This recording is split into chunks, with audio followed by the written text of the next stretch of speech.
Good morning. Welcome to our webinar to review the request for qualifications for firms who would like to be listed in the LA Energy and Water Resources Center Directory of Energy Star Service Providers. That's a mouthful. We do have a few updates on the ordinance, and then we'll just be doing a quick review of the RFQ process, on what's required, why we're doing this, the function of the directory, and reviewing the calendar and next steps. The LA Energy and Water Efficiency Resource Center, which is powered by LABVC, is funded by DWP and SoCalGas. So our job is to help customers navigate this ordinance, and part of the way that we do that is by connecting them with subject matter experts, service providers like yourselves, who can take them through the process and handle this for them. My name is Dave Hodgins. I am the Executive Director of the LA Better Buildings Challenge. I'll be walking through this content very quickly for you. I think everybody is familiar with the background of the ordinance, but the intent is for this ordinance to help bring the private sector along towards the mayor's sustainable city plan goals, looking all the way out to 2035. I'm not going to go into all of the requirements of the ordinance. I think everybody is somewhat familiar with that at this point. This being really the third year of the benchmarking piece of the ordinance. This is just a little bit of analysis that we've put together based off of the data that's been posted to the mayor's open data site. You're free to download this data set yourself, slice and dice it however you like. I would encourage you to do so, and certainly to check that all of your clients' data looks correct. The city is looking at this information to help inform future policies and outreach efforts. So looking at energy use intensity, starting to see, and some of this is not a surprise, data centers, power stations, et cetera, but looking at this information over time is very valuable. This data set, looking at water, is really the first of its kind in the nation, and this is showing 2016 and 2017 data. 2017, of course, we had the buildings 50,000 square feet and up starting to report. And so data set changing as we get into next year. The large buildings will be in their third year of reporting and so forth, and this data will start to look more uniform and become a really rich source of information for all kinds of different purposes. Oops, excuse me. A couple of other updates related to the ordinance. The city is adding some new fields to the template that gets submitted. It does not require any additional inputs by the user, but it does enable the city to see more about the quality of the data that's submitted. Current functionality, the city can see whether the user has run the data quality checker, which is, of course, required as part of the ordinance prior to submittal. These new metrics will enable the city to see if any errors were actually addressed.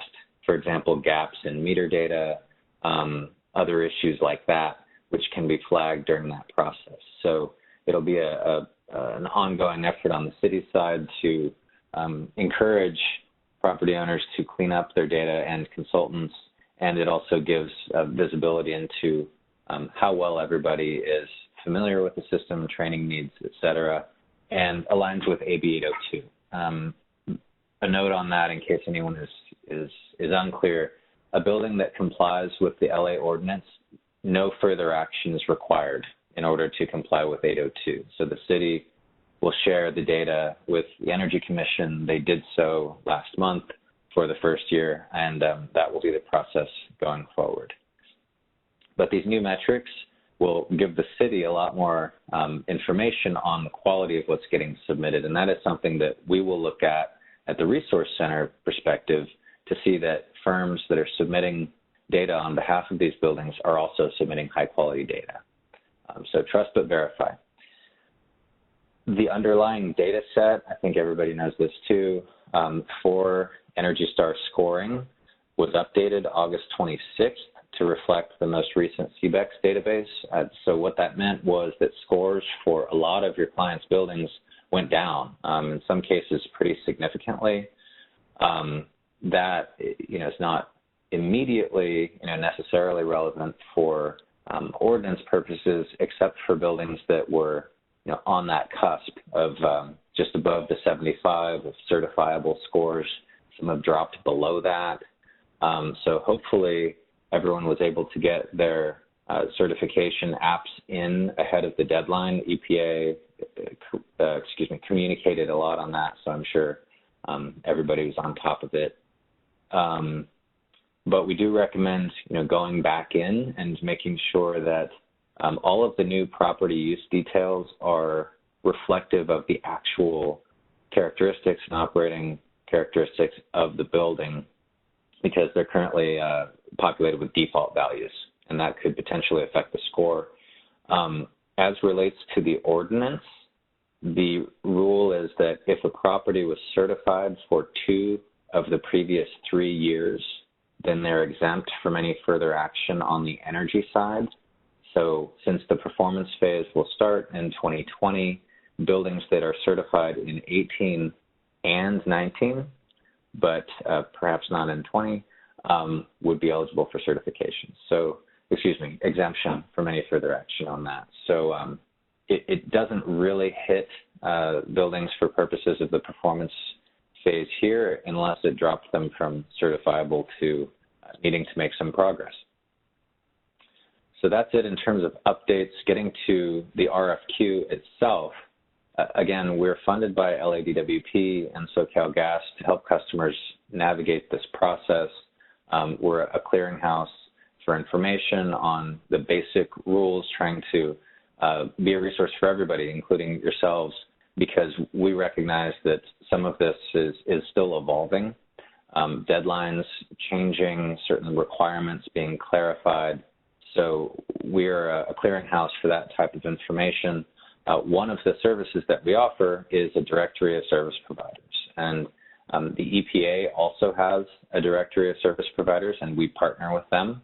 But the goal with this is to localize it further and give the property owner additional information that will help them select a firm that has the most relevant experience to support their portfolio. Multifamily is different than industrial, is different than office or retail, of course. And so you see the nature of the questions we're asking in the RFQ are helping give the owner a chance to see, do these firms at a glance have experience with properties like mine? It also gives an opportunity for you all to show off the breadth and or focus of your practice in this field. We do require that firms to be listed in our localized directory be a service provider partner with EPA. The RFQ asks questions about the numbers and types of buildings and sizes also that your firm has benchmarked in this geographic area. And again, that's just to help owners quickly get to who are the 2 or 3 or the 1 firm that I want to speak to. References, we do check those, so please do be sure to provide those. And then we offer an assessment, and we'll talk about the schedule of that, but that and the intent of it. But in order to be listed, we need to meet all of these requirements. And again, this is to give covered buildings, property owners, property managers confidence that when they come to this list, the firms that are here and listed have done this work in this area, so working with our utilities, and are familiar with buildings like mine. I think everybody's familiar with the EPA list. To show up in this list, you have to have benchmarked at least 10 buildings. And again, we want to be featuring firms like yourselves that are experienced, that do know this process, and we do not want the ordinance to become a magnet for trunk slammers. I'll go ahead and use that term. The assessment is meant to further demonstrate familiarity with the ordinance. That diagram on the right, I'm not going to go into it. You've probably seen it before, but that is a very distilled representation of all the requirements of the ordinance and when they happen, how they relate to one another, the optionality that exists. So the assessment will gauge familiarity with the basic requirements, for example, energy and water, whole building annually, and there are dates associated with that.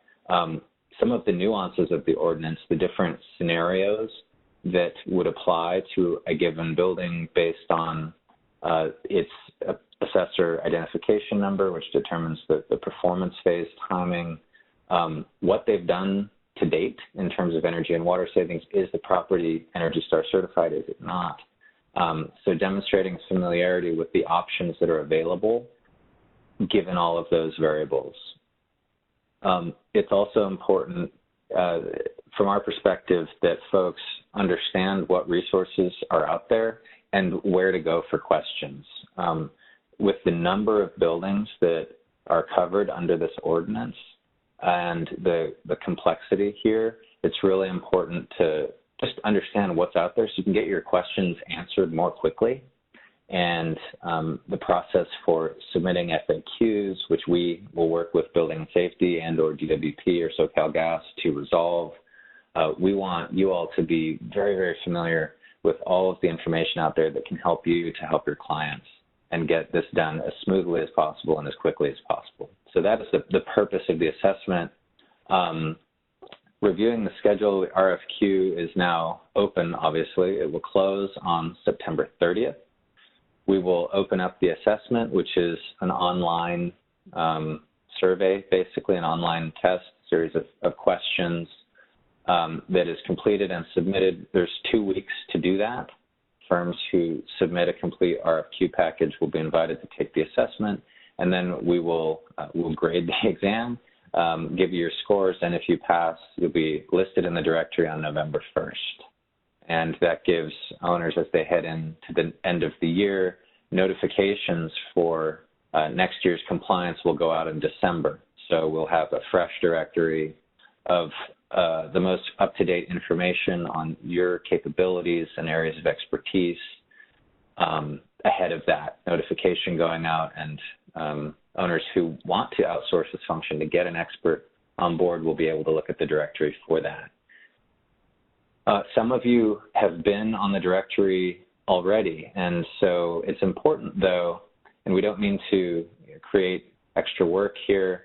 We want this to be a simple and painless process and beneficial for you to ensure that you've got current contact information so that if there's turnover, if your business development person moves on, that we've got the correct person there. Ensure also that the number and types of properties that you've benchmarked, that you've worked with, is up to date and reflective of your work, which so we want to give firms that are newer entrants but are gaining ground, gaining clients, and meet that minimum of 10 properties to get listed in the EPA's list, a chance to be on here, and firms that are really operating at scale, the chance to make sure that that information is correct. So this is to make sure that we're accurately presenting your capabilities and how to reach you. And again, as I mentioned, some of the requirements of the ordinance are somewhat nuanced and not yet fully final. And so we want to ensure that all of you have the most current information. We're more than willing to answer any questions, provide trainings, resources to help you be successful in this assessment. That is our goal, is that as many of you can be successful in this as possible. And then just a note, with the performance phase, the audit and retro commissioning requirements go into effect in 2020.